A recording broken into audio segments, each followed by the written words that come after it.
जितना तुम कह रहे हो वो उतना भी मूर्ख नहीं है, वो उतना भी स्मार्ट नहीं है, या नहीं तो उतना की जगह हम लोग इतना वर्ड का भी इस्तेमाल करते हैं।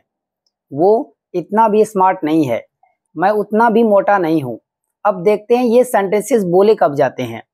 मान के चलिए आपका शादी होने वाला है, ठीक है, और जब लड़की वाले आपको देखने आता है तो ये कह कर के वो मना कर देता है कि लड़का थोड़ा सा मोटा है या लड़का मोटा है।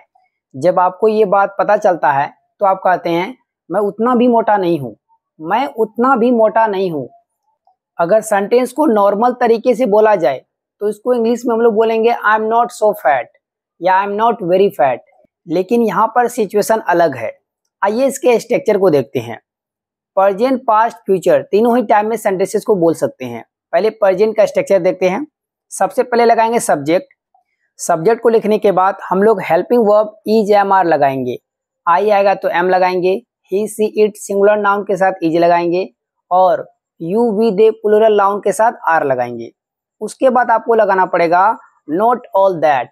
नॉट ऑल दैट को लिखने के बाद हम लोग एडजेक्टिव वर्ड को ऐड कर देंगे। किस तरीके से, आइए लेते हैं एग्जांपल। तो आज का पहला सेंटेंस है तुम उतना भी चालाक नहीं हो या तुम इतना भी चालाक नहीं हो। तो इस सेंटेंस के लिए बोलेंगे, सबसे पहले देखिए तुम मतलब यू है सब्जेक्ट, यू के साथ क्या लगेगा आर, तो यू आर। थर्ड नंबर में क्या लगाएंगे not all that. Not all that के बाद हम लोग एडजेक्टिव वर्ड, एडजेक्टिव क्या है चालाक, चालाक को बोलते हैं क्लेवर। तो पूरा सेंटेंस हमारा हो गया you're not all that clever, you're not all that clever।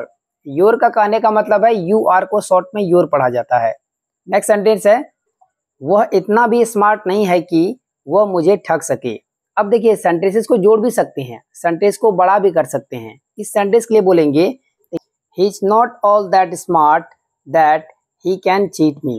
यदि सेंटेंस को जोड़ के बोलेंगे तो he isn't all that smart that he can cheat me। Next sentence वो उतनी भी खूबसूरत नहीं थी। अब ये सेंटेंस पास्ट में आ गया। जब सेंटेंस पास्ट में हो तो इजामार की जगह सिर्फ वॉज या वर आ जाएगा। तो इस सेंटेंस के लिए आप कहिएगा she was not all that beautiful, she was not all that beautiful.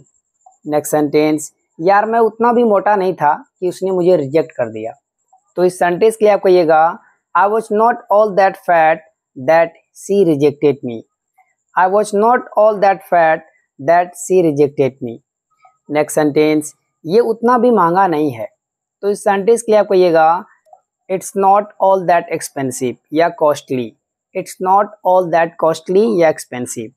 Next sentence है ये इतना भी आसान नहीं होगा। अब ये सेंटेंस है फ्यूचर का। जब सेंटेंस फ्यूचर में बोलना हो तो क्या करेंगे, तो आपको क्या करना पड़ेगा, यहाँ पर शैल और विल लगाना पड़ेगा। उसके बाद नोट आएगा, फिर आएगा बी। तो यहाँ पर ध्यान रखिएगा, ठीक है, नोट के बाद बी आएगा। इस सेंटेंस के लिए आप कहिएगा this want be all that easy.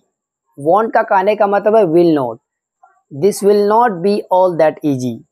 Next sentence है मुझे पता है तुम्हारी पत्नी इतनी भी सीधी नहीं होगी या उतनी भी सीधी नहीं होगी।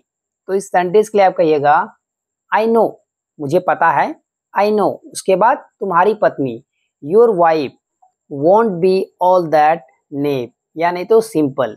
यहाँ पर नेप का कहने का मतलब भोली भाली, सिंपल का मतलब सीधी साधी। आई थिंक आपने समझा। यदि फिर भी कोई डाउट्स है तो कमेंट बॉक्स में जरूर राइट कीजिए। Thank you for watching my video and do not forget to share this video.